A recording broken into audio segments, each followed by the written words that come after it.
This is the African News Update on Top Accolade News.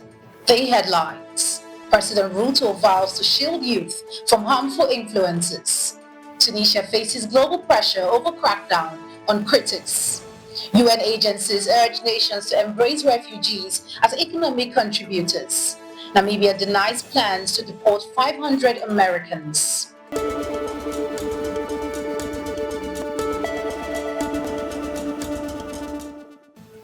In politics, President Ruto vows to shield youth from harmful influences.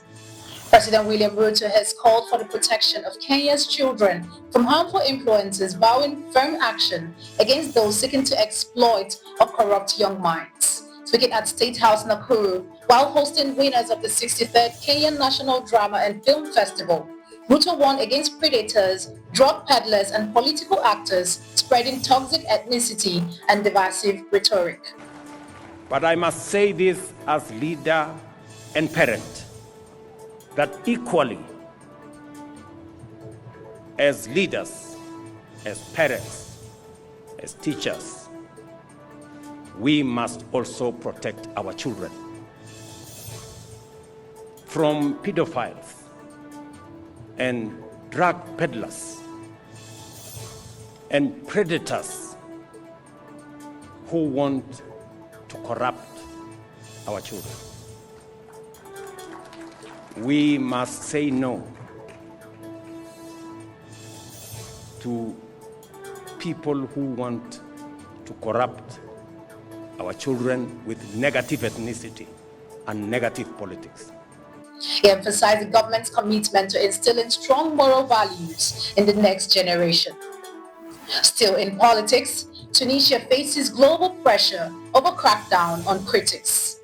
A new report by Human Rights Watch has condemned Tunisia's government for using arbitrary detention as a central tool of repression, warning that civil and political rights in the country are under serious threat. The 42-page report accuses President Kais Saied's administration of intensifying politically motivated arrests since his power grab in July 2021. At least 22 individuals, including lawyers, journalists, and opposition leaders, have been charged, many facing the death penalty for speaking out.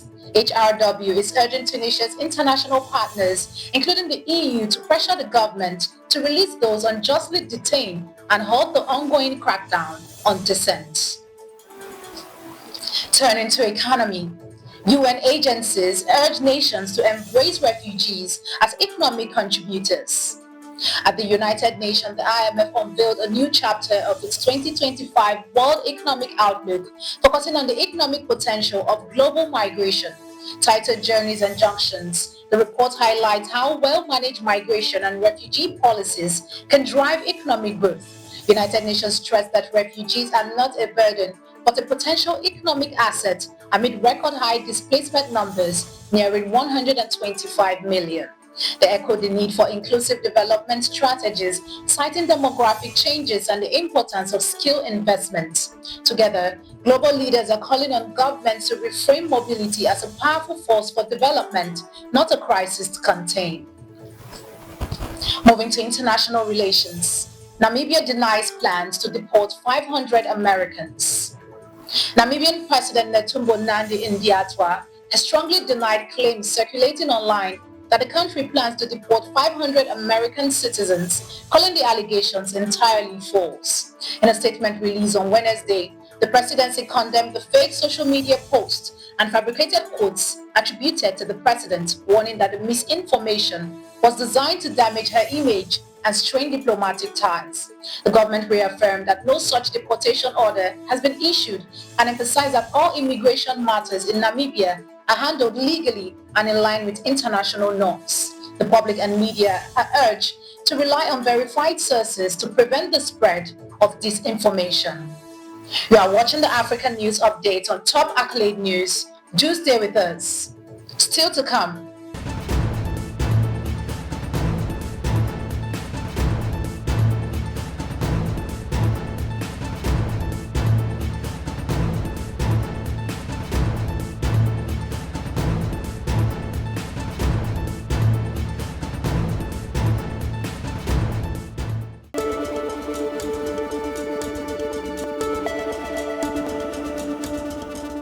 Thanks for staying with us. Still in international relations, former Gambian soldier convicted in the U.S. A U.S. federal court in Denver has convicted former Gambian soldier Michael Sang Correa on charges of torture and conspiracy for crimes committed under the regime of ex-dictator Yahya Jammeh.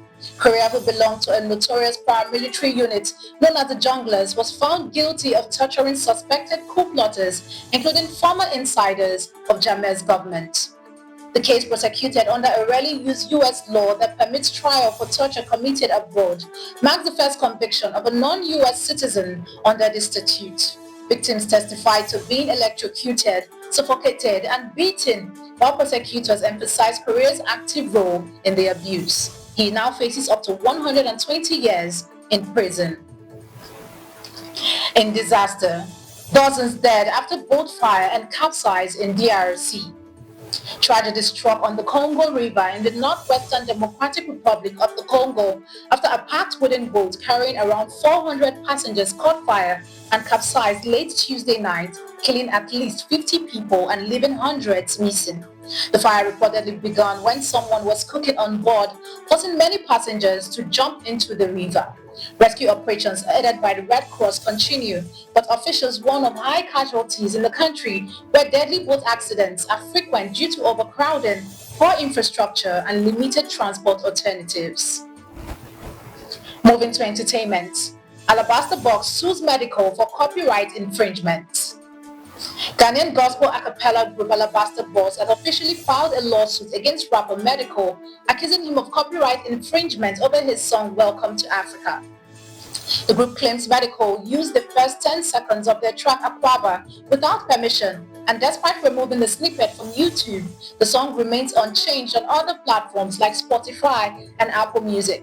Alabaster Box is demanding the removal of the track from all platforms, a full account of revenue, 15 million Ghana cedis in damages, 10 million Ghana cedis in general damages, and 5 million Ghana cedis in exemplary damages for what they describe as profane content damaging their brand. The group says the rapper's action reflects disrespect and a clear admission of guilt. Now in sports, Benin under-17 arrived in Zambia for Women's World Cup qualifier. Benin's under-17 women's national team has arrived in Zambia ahead of the crucial FIFA under-17 Women's World Cup third-round qualifier against the Cocoa Princesses. The first group of 20 players and officials landed in Ndola on Wednesday, with the remaining delegation expected on Thursday. The first leg will take place this Saturday. The return leg is scheduled for next week, and the winner on aggregate will secure a coveted spot at the under-17 Women's World Cup in Morocco later this year. That concludes our African news update for today. Stay tuned for more African news and developments. Thanks for joining us. I am Ojarume Okocha. Connect and engage with us on all our social media handles. Do have a wonderful day.